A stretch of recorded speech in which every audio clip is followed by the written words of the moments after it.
Hi dear friends, ഞാനിപ്പോൾ ഉള്ളത് എവിടെയാണെന്നറിയോ? ഈ സ്ഥലം കണ്ടിട്ട് നിങ്ങൾക്ക് വല്ല പരിചയമുണ്ടോ? കുറേ പേർക്ക് പരിചയമുണ്ട്, കുറേ പേർക്ക് ഒട്ടും പരിചയമില്ല. പരിചയമില്ലാത്തവർക്കായിട്ട് പറയാം, ഇത് വർക്കലയാണ്. വർക്കല ക്ലിഫിലാണ് ഞാനിപ്പോൾ ഉള്ളത്.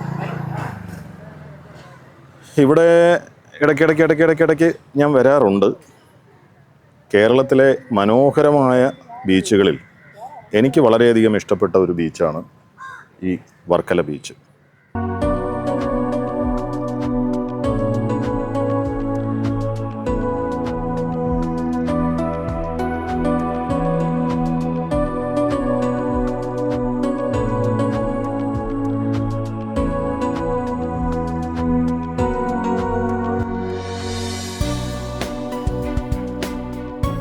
ഇവിടുത്തെ വളരെ പ്രശസ്തമായ ഒരു സ്ഥലമാണ് ഞാനിപ്പോൾ നിൽക്കുന്ന ഈ ക്ലിഫ്. ഇതൊരു വലിയ കുന്നിൻ്റെ മുകളിലുള്ള ഒരു ഹെലിപ്പാഡ് കൂടിയാണ്. അറിയാമല്ലോ, ഇതൊക്കെ പലർക്കും അറിയാവുന്ന കാര്യമാണ്. അറിയാത്തവർക്ക് വേണ്ടിയാണ് ഞാനിത് വീണ്ടും പറയുന്നത് കേട്ടോ. ഈ കുന്നിൻ്റെ മുകളിൽ നിന്നുകൊണ്ടുള്ള ഈ ബീച്ചിലേക്കുള്ളൊരു കാഴ്ചയാണ്. ഇത്തരത്തിലുള്ള കാഴ്ച നമ്മുടെ കേരളത്തിൽ വേറെ പല ഭാഗത്തുമുണ്ട്. ഇപ്പോൾ കാസർഗോഡൊക്കെ ചെന്ന് കഴിഞ്ഞാൽ ആ ബേക്കൽ കോട്ടയുടെ മുകളിൽ നിന്ന് കഴിഞ്ഞാൽ ഇതുപോലെ മനോഹരമായൊരു കാഴ്ചയുണ്ട്.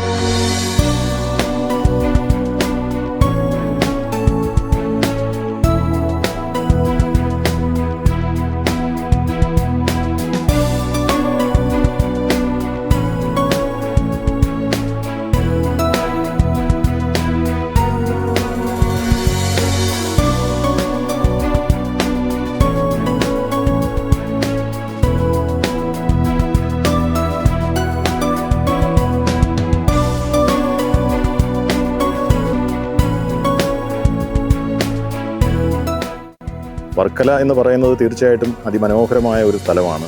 പ്രകൃതി ഭംഗി കൊണ്ട് അനുഗ്രഹീതമായ ഒരു സ്ഥലമാണ്.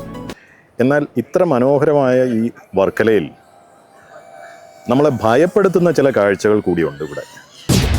ഇതാണ് ഞാനിവിടെ കണ്ട ആദ്യത്തെ പ്രോബ്ലം. നിങ്ങൾക്കിപ്പോൾ കാണാൻ സാധിക്കുന്നുണ്ടല്ലോ, ഈ ക്ലിഫിലെ ഈ പാർക്കിംഗ് ഏരിയയിൽ നിന്ന് ഇങ്ങോട്ടേക്ക് ഒന്ന് ശകലം വന്ന് മുന്നിലേക്ക് വന്നു കഴിഞ്ഞാൽ പിന്നെ അഗാധമായ കുഴിയാണ്.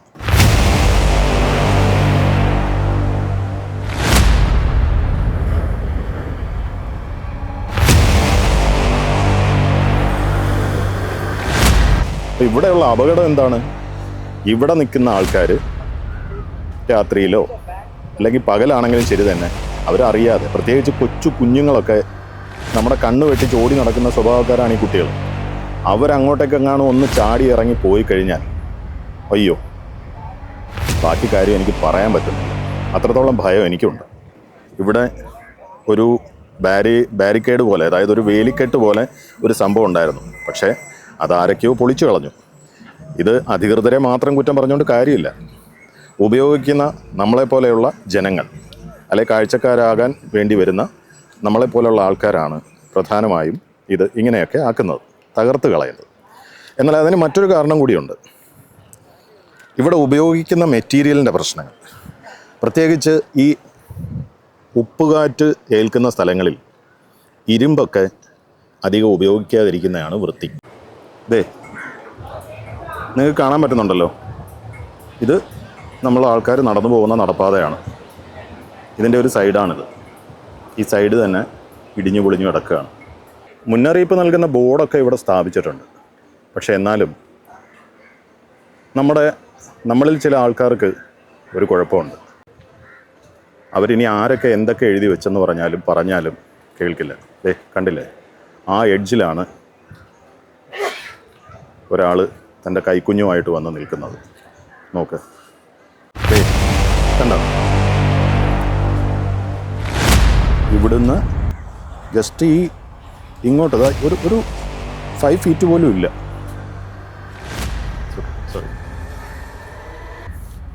കണ്ടോ, ഇവിടുന്ന് ഇങ്ങനെ ഇടിഞ്ഞ് താഴേക്ക് പോയിരിക്കുകയാണ്. ഈ ചെറിയ സ്പേസിലൂടെയാണ് അനവധി ആൾക്കാർ അങ്ങോട്ടും ഇങ്ങോട്ടും പോകുന്നത്. ഇവിടെ ആകപ്പാടെ ഉണ്ടെന്ന് പറഞ്ഞു കഴിഞ്ഞാൽ അതാ അയൺ റോഡ് വെച്ചിട്ട് ഒരു ചെറിയ വേലി പോലെ സംഭവം കെട്ടിയിട്ടുണ്ട്. വേറെ ഒന്നുമില്ല. ഇതിൻ്റെ ഒരു ഭീകരാവസ്ഥ കാണണമെങ്കിൽ ഇതാ കണ്ടില്ലേ, ഇതാ കണ്ടോ, ഇവിടെ ആ കുന്നിൻ്റെ ചരിവ് കണ്ടോ. അതായത് ഈ സ്റ്റെപ്പ് തന്നെ കണ്ടില്ലേ, കുത്തനെയുള്ള സ്റ്റെപ്സാണ്. അതായത് ഒരു ഏണി ചാരി വെച്ചാൽ എങ്ങനെയാണോ അതുപോലെയുള്ള സ്റ്റെപ്സാണ്. അതും ഏറ്റവും വലിയ ബുദ്ധിമുട്ടെന്ന് പറഞ്ഞാൽ ആ സ്റ്റെപ്സിന് വലിയ വീതിയൊന്നുമില്ല. കണ്ടില്ലേ? ഇപ്പം തന്നെ ഇതാ ഇത്തിരി പ്രായമുള്ള ഒരമ്മയാണ്. ഇവരൊക്കെ എത്രത്തോളം ബുദ്ധിമുട്ടിയാണ് ഇതിൽ ഇറങ്ങി പോകുന്നതെന്ന് കണ്ടോ ആൾക്കാർ. അവർക്ക് ഫ്രീ ആയിട്ട് ഇറങ്ങി വരാൻ പറ്റുന്നില്ല. എത്ര ആരോഗ്യമുണ്ട്, എന്തെല്ലാം കായികക്ഷമതയുണ്ടെന്ന് പറഞ്ഞാലും ഈ അവസ്ഥയിൽ നമുക്ക് ഇവിടുന്ന് ഇങ്ങനെ ഇറങ്ങി വരാൻ പറ്റുള്ളൂ. ക്ലിഫിൽ നിന്ന് ബീച്ചിലേക്ക് വരാനുള്ള വേറൊരു വഴിയാണിത്. അതും നേരത്തെ നമ്മൾ കാണിച്ചതുപോലെ വളരെ ഇടുങ്ങിയ വഴിയാണ്. ഇനി അതിനേക്കാളും ഭീകരമായ ഒരു അവസ്ഥ ഞാൻ കാണിച്ചുതരാം. അതായത് ഓൾറെഡി ഇവിടെ ഇതെല്ലാം ഇടിഞ്ഞ് പൊളിഞ്ഞ് എപ്പോൾ വേണമെങ്കിലും, അത് ഓൾറെഡി അത് പൊളിഞ്ഞിരിക്കുകയാണ്. ഈ മരം ഉള്ളതുകൊണ്ട് ഈ പീസോടെ താങ്ങി നിർത്തിയിരിക്കുകയാണ്. ഇത് കണ്ടില്ലേ? ഇത് ആ സ്റ്റെപ്പിൻ്റെ കൈവരി നിൽക്കുന്നത് കണ്ടോ? ഞാൻ പറഞ്ഞുവല്ലോ പകുതി അന്തരീക്ഷത്തിലാണ്. ആ കുന്ന് ഇടിഞ്ഞ് മണ്ണിൻ്റെ ഒരു ശകലം മാത്രമേ ഉള്ളൂ. ഇനി അതിൻ്റെ മുകളിൽ വരെ ബിൽഡിങ്ങാണ്, റെസ്റ്റോറൻറ്റ്സ് ആണ്. ഞാൻ നേരത്തെ നടന്നു വന്ന വഴിയാണ് ആ കാണുന്നത്.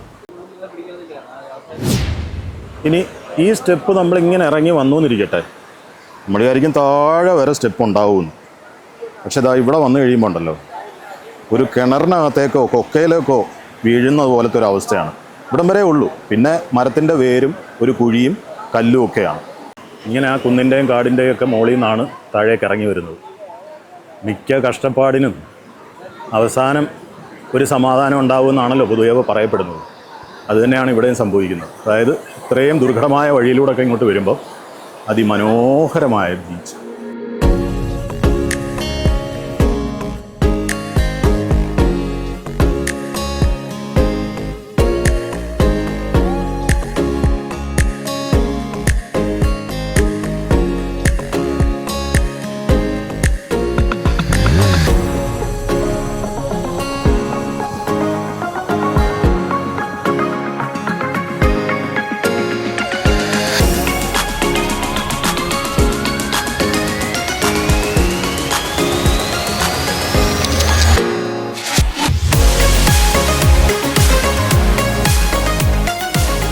ഞാൻ അവിടെ നിന്ന് ഇറങ്ങി വരുമ്പോഴേ ശ്രദ്ധിച്ചു, ഇവിടെ കണ്ടോ, കുട്ടികൾക്ക് കളിക്കാനുള്ള ഒരുപാട് ടോയ്സ്, പല രീതിയിലുള്ള ടോയ്സുകൾ ഇവിടെയാണ്.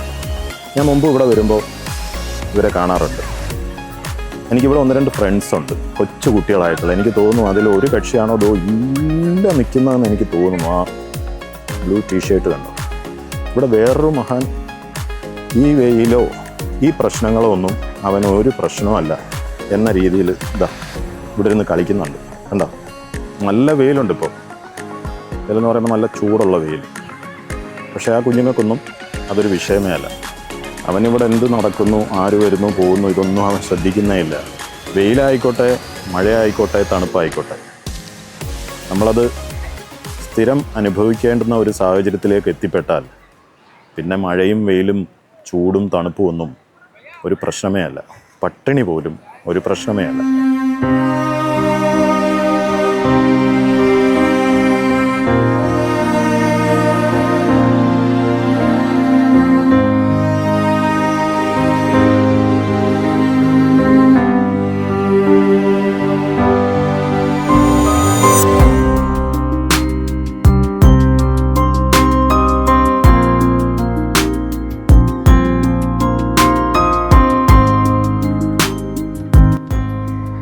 ഇനി നമുക്ക് ഇവിടുത്തെ ലൈഫ് ഗാർഡുകളെ ഒന്ന് ശ്രദ്ധിക്കാം.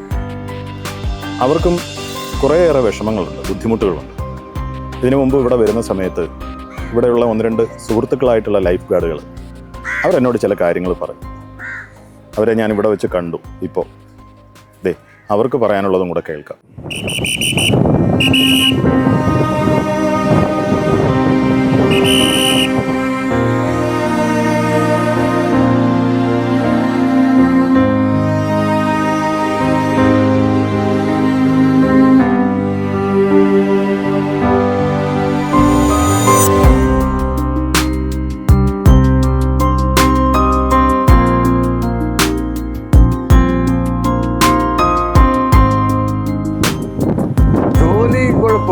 ഒരു ജീവൻ രക്ഷപ്പെടാൻ സാധ്യതയില്ലെന്നൊരു മനുഷ്യൻ വിചാരിക്കുന്നിടത്തു നിന്നാണ് നമ്മളവരെ രക്ഷിക്കുന്നത്.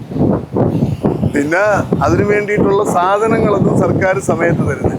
യൂണിഫോം പോലും 4 വർഷം കഴിഞ്ഞപ്പോൾ സ്വന്തം പൈസ കൊടുത്തിട്ടാണ് നമ്മൾ വെച്ചിട്ടായി. 4 വർഷമായിട്ട് യൂണിഫോം ഇല്ല. ഇപ്പം നമ്മൾ റെസ്ക്യൂവിന് പോകുമ്പോൾ അതിനു വേണ്ടിയിട്ടുള്ള നല്ല സംവിധാനങ്ങളില്ല. സ്വാഭാവികമായിട്ടും ഈ ജോലി ചെയ്യുമ്പോൾ നേരിടുന്ന ബുദ്ധിമുട്ടുകൾ എന്തൊക്കെയാണ്? മാനസിക സമ്മർദ്ദമാണ്. കാര്യം നമ്മളൊരു ജീവൻ പോകണ്ടെന്ന് പറഞ്ഞ് കണ്ണിൽ എണ്ണ ഒഴിച്ച് കാത്തിരിക്കുമ്പോഴാണ്. കാര്യം ഈ ബീച്ച് അപ്പുറത്തൂടെയൊക്കെ തുറന്നു കഴിഞ്ഞാൽ ലോങ് ബീച്ചാവും, ലോങ് ഡിസ്റ്റൻസ് ആവും. അപ്പോൾ ഒരു ഡ്യൂട്ടി പ്ലേസിൽ കുറഞ്ഞത് 2 ലൈഫ് ഗാർഡെങ്കിലും വേണം. ഒരാളെ റെസ്ക്യൂ ചെയ്യുമ്പോൾ ഒന്ന് സഹായത്തിന് അടുത്ത പോസ്റ്റിൽ നിന്ന് ആളെ വിളിക്കാനോ, അതല്ലെങ്കിൽ നമ്മളിപ്പോൾ മുമ്പിൽ കണ്ട് പെട്ടെന്ന് ഒരാൾ ചാടിപ്പോയ റെസ്ക്യൂ ഉപകരണങ്ങളുമായിട്ട് കൂടെ വന്ന് സഹായിക്കാനോ ഒരു ഡ്യൂട്ടി പോസ്റ്റ് 2 പേരെങ്കിലും വേണം. ഇന്ന് പല ബീച്ചുകളിലും നമ്മളെ കേരളത്തിൽ ഒറ്റയ്ക്കുള്ള ലൈഫ് ഗാർഡാണ്. ഒറ്റയ്ക്ക് എങ്ങനെയാണ് റെസ്ക്യൂ നടക്കുന്നത്? ഈ സർവീസ് 1984 ഇതാവുന്നത്. ഇപ്പം 2025 പോലും ഒരു പെർമനൻറ്റ് പോസ്റ്റിംഗ് ഇതുവരെ ഉണ്ടായിട്ടില്ല. മറ്റുള്ള ആനുകൂല്യങ്ങളൊന്നുമില്ല. ചെയ്താൽ അന്നന്ന് വന്നുകൊണ്ട് ചെയ്യുന്നതിനുള്ള ജോലി ശമ്പളം ഡെയിലി ബേസ് പോലെയാണ് ചെയ്യുന്നത്. അപ്പോൾ മാറി ഇവിടുന്ന് സർക്കാരിൻ്റെ അടുത്ത് നമ്മൾ പല പ്രാവശ്യങ്ങളും യൂണിയനിലെ കൊണ്ടായിട്ട് ആവശ്യപ്പെട്ടിട്ടുണ്ട്. പിന്നെ അവർ ഇന്ന് ചെയ്യാൻ നാളെ ചെയ്യാമെന്ന് പറയുന്നല്ലാതെ ഒരു ഇതുമില്ല, ആനുകൂല്യങ്ങളൊന്നുമില്ല. പിരിഞ്ഞു പോയി ഇപ്പോൾ 60 വയസ്സ് വരെ ജോലിയാണ്. അത് കഴിഞ്ഞ് പിരിഞ്ഞു പോയാൽ മറ്റുള്ള ഒരു ആനുകൂല്യമില്ല. അപ്പോൾ ഞങ്ങളെ നല്ല കാലം, നല്ല ആയുസ് മൊത്തം കടലമ്മയോട് പൊരുതി ടൂറിസം ഡിപ്പാർട്ട്മെൻറ്റിന് വേണ്ടി ഞങ്ങൾ പൊരുതി കടലിലോട് മല്ലിട്ട് അനേക ജീവൻ രക്ഷപ്പെടുത്തിക്കൊണ്ട് ടൂറിസം ഡിപ്പാർട്ട്മെൻറ്റ് വിലമതിക്കാത്ത പേര് ഞങ്ങൾ ഇട്ട് കൊടുക്കുന്നുണ്ട്. അപ്പോൾ പക്ഷേ ഞങ്ങൾ പിരിഞ്ഞു പോകുമ്പോൾ ഞങ്ങൾക്ക് 1 രൂപ പോലും കിട്ടുന്നില്ല.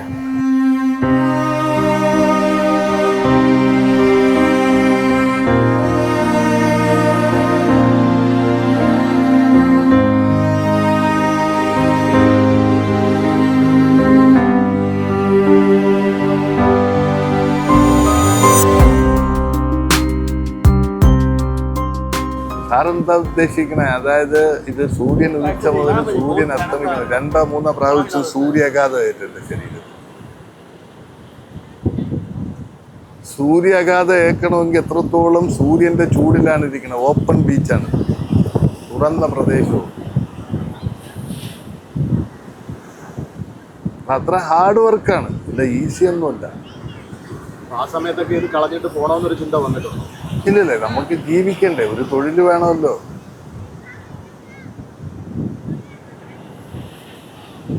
കടലാണോ ജീവിതത്തിലെ ഏറ്റവും പ്രിയപ്പെട്ടവർ? കടലായിരുന്നു.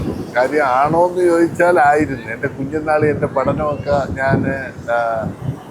പഠനമൊക്കെ നിന്ന് പോയതെന്ന് പറഞ്ഞാൽ കടലിനോടുള്ള ആർത്തി കൊണ്ടാണ്, ഇഷ്ടം കൊണ്ടാണ്. എൻ്റെ അച്ഛനൊരു മത്സ്യത്തൊഴിലാളിയാണ്. അപ്പോൾ എൻ്റെ വീടും കടലിൻ്റെ അടുത്താണ്. അപ്പോൾ ഞാൻ ആ കാലയളവ്, എനിക്കിപ്പോൾ 55 വയസ്സായി. അപ്പോൾ ആ കാലയളവിൽ കൂടുതലൊന്നും വിദ്യാഭ്യാസമുള്ള ഒരു മേഖലയല്ല ഈ കോസ്റ്റൽ പ്ലേസ്. അപ്പോൾ എല്ലാവരും കടലിൽ കുളിക്കുമ്പോൾ തിരയിടോടെ ചാടാനും കുളിക്കാനും ബോഡി സർഫ് ചെയ്യാനും അങ്ങനെയൊക്കെ പോയി ആ എൻജോയ്മെൻറ്റിൽ പിന്നെ മീൻ പിടിക്കാൻ കൂടെ പോയി. അപ്പോൾ വളരെ പെട്ടെന്ന് തന്നെ മീൻ പിടിച്ച, അന്ന് കാലത്തൊക്കെ മീൻ പിടിച്ചാൽ നല്ല കാശ് കിട്ടും. ഇന്നത്തെ പുതിയ ന്യൂ ജനറേഷനൊന്നും പുതിയ സിസ്റ്റങ്ങളൊന്നും വന്നിട്ടില്ല. അപ്പോൾ അതിലൊക്കെ പോയി കാശ് കിട്ടുമ്പോഴത്തേക്കും സിനിമ കാണാനുള്ള കാശൊക്കെ കിട്ടും. ചെറുപ്രായത്തിൽ, മനസ്സിലായില്ല, വളരെ ചെറിയ പ്രായത്തിൽ. അപ്പോൾ ഞാൻ കൂട്ടുകാരുമായിട്ട് അതിൽ നിന്ന് കിട്ടുന്ന ചെറിയ ഇതുകൊണ്ട് ഞാൻ സിനിമ കാണാം. അങ്ങനെ ജീവിതം ഒരു മാരേജ് ലൈഫിലോട്ടൊക്കെ വന്നപ്പോഴാണ് അതല്ല ജീവിതമെന്ന് എനിക്ക് മനസ്സിലായത്. കാര്യം നമുക്ക് ഒരു ഫിക്സഡ് സാലറി ആണെങ്കിൽ അതിൽ ഒതുങ്ങി കഴിയാം. മറ്റത് ഇന്ന് ചിലപ്പോൾ 1000 കിട്ടും, നാളെ 2000 കിട്ടും, അത് കഴിഞ്ഞിട്ട് ചിലപ്പോൾ 2 ദിവസം കിട്ടില്ല, അത് കഴിഞ്ഞിട്ട് ചിലപ്പോൾ 5000 കിട്ടും. അതിനകത്തുള്ള കടങ്ങളും വന്നു കയറും. ഫാമിലി ലൈഫിന് എപ്പോഴും ഒരു ഫിക്സഡ് സാലറിയാണ് നല്ലത്. അങ്ങനെ ഒരു ഫിക്സഡ് സാലറി ഇപ്പോൾ കിട്ടുന്നുണ്ട്? ഫിക്സഡ് ഞാൻ ആബ്സെൻ്റ് എടുക്കാതെ, ഞാൻ പലപ്പോഴും ആബ്സെൻ്റ് എടുക്കാറില്ല. അത്യാവശ്യം എനിക്ക് വയ്യാതാവുകയോ അല്ലെങ്കിൽ വളരെ വേണ്ടപ്പെട്ട ആരെങ്കിലും മരണമോ കാര്യങ്ങളോ ഒക്കെ വന്നാൽ വരാതിരിക്കും. അല്ലാതെ എൻ്റെ ജോലി തന്നെയാണ് എനിക്ക് ഇമ്പോർട്ടൻറ്റ്. ജോലിയിൽ അങ്ങനെ ആബ്സെൻ്റ് എടുത്തെവിടെയും പോകാറില്ല. ഇവിടെ ഈ കടലിൽ ഒരുപാട് പേര് മരണപ്പെട്ടിട്ടുണ്ട്. കഴിഞ്ഞ സീസണിൽ മാത്രം ഈ വർക്കലയുടെ പല പ്രദേശത്തായിട്ട് 24 പേര്. 4 ദിവസം മുമ്പ് സൗത്ത് ക്ലിഫിനപ്പുറത്തൊരു പയ്യൻ 4 ദിവസം മുമ്പ്. അപ്പം അങ്ങനെ ഈ പലതരത്തിലുള്ള ദുരന്തങ്ങൾ ചേട്ടൻ നേരിട്ട് കണ്ടിട്ടുണ്ട്. മനസ്സിൽ നിന്ന് മായാതെ നിൽക്കുന്ന ഒരു അയ്യോ അങ്ങനെ ഒരുപാട് ഇതാ ഇവിടെ ആലങ്കോട്ടുള്ള ഒരു പയ്യ അവിടെ നിന്ന് ചാടി നമ്മൾ ബോർഡ് വെച്ചിരുന്നു, ഇവിടെ കുളിക്കരുത് അപകടമാണെന്നുള്ള ബോർഡ് വെച്ചിരുന്നു. അതിൻ്റെ മുകളിൽ കൊണ്ട് ഷർട്ട് ഊരിയിട്ടിട്ട് ഇറങ്ങിപ്പോയ പയ്യല്ല, ഓടി വന്ന് ചാടി പിടിക്കുന്നതിന് മുമ്പ് കൈ കിട്ടും മുമ്പേ പോയി. അങ്ങനെയൊക്കെ ഉണ്ട്. നമുക്ക് ആ ഒരു വിഷമമുണ്ട്. നമ്മളെ മുന്നിൽ ഒരാൾ പോവുക എന്ന് പറഞ്ഞാൽ ആ ദിവസം നമുക്ക് ഉറങ്ങാൻ പറ്റും. കാര്യം നമ്മുടെ ജോലി അതല്ലേ, നമ്മളെ വിശ്വസിച്ചല്ലേ ടൂറിസ്റ്റുകൾ വന്നിറങ്ങണം. അപ്പോൾ അവരുടെ ജീവൻ നമ്മളെ കയ്യിലാണ്. നമ്മൾ പറഞ്ഞാൽ കേൾക്കാതെ പോണവനെ പിന്നെ പറഞ്ഞിട്ട് കാര്യമില്ല. നമ്മളിപ്പം സീസണൊക്കെ ആകുമ്പോൾ ഭയങ്കര തിരക്കാണ് ഇവിടെ. നമ്മൾ പറഞ്ഞറിയിക്കാൻ വയ്യാത്ത തിരക്കാണ്. ഇപ്പോൾ വർക്കലയെ സംബന്ധിച്ചോളം എന്ന് പറയുമ്പോൾ ഇപ്പോൾ ഏറ്റവും കൂടുതൽ ടൂറിസ്റ്റുകൾ വരുന്നതും ഇവിടെയാണ്. കാര്യം ഇപ്പോൾ ഇവിടുത്തെ ഈ മിനി ഗോവ എന്നാണ് ഇവിടെ അറിയപ്പെടുന്നത്. അപ്പം ബോട്ടിങ് ആക്ടിവിറ്റീസ് എല്ലാം ഇവിടെ ഉണ്ട് ഇപ്പോഴേ. അപ്പം ഇപ്പം വിദേശികളെ കാണിയും നമ്മളെ ഇന്ത്യൻ സ്വദേശികളാണ് ഏറ്റവും കൂടുതൽ വരുന്നത്. അപ്പോൾ അതിൽ കുറേ ആൾക്കാർ നമ്മൾ ബസ്സിലൊക്കെ അടിച്ച് പറഞ്ഞാൽ ചിലർ കേൾക്കും, ചിലർ കേൾക്കില്ല. തമിഴ്നാട്ടിൽ നിന്നൊക്കെയാണ് ഏറ്റവും കൂടുതൽ പിള്ളേർ വരുന്നിറങ്ങുന്നത്. അപ്പോൾ ഞങ്ങൾ അവരെ ചെന്ന് പറയാം അവിടെ ഇറങ്ങല്ലേ, അവിടെ അപകടമാണെന്ന് പറഞ്ഞാൽ ചിലരൊക്കെ അത് കേൾക്കില്ല. പിന്നെ മദ്യവെച്ചുകൊണ്ട് വരുന്ന ടീമുകളും ഉണ്ട്. അതൊക്കെ ഇങ്ങനെ അവരെടുക്കൊണ്ട് നമ്മൾ അടിക്കാനൊക്കെ ഇടക്കാലങ്ങളിലൊക്കെ ഒരുപാട് സംഭവം നടന്നിട്ടുണ്ട്.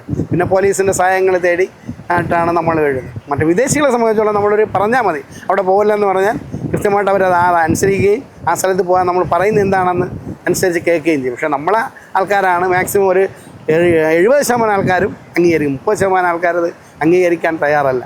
My name is John and this is my wife Clelia.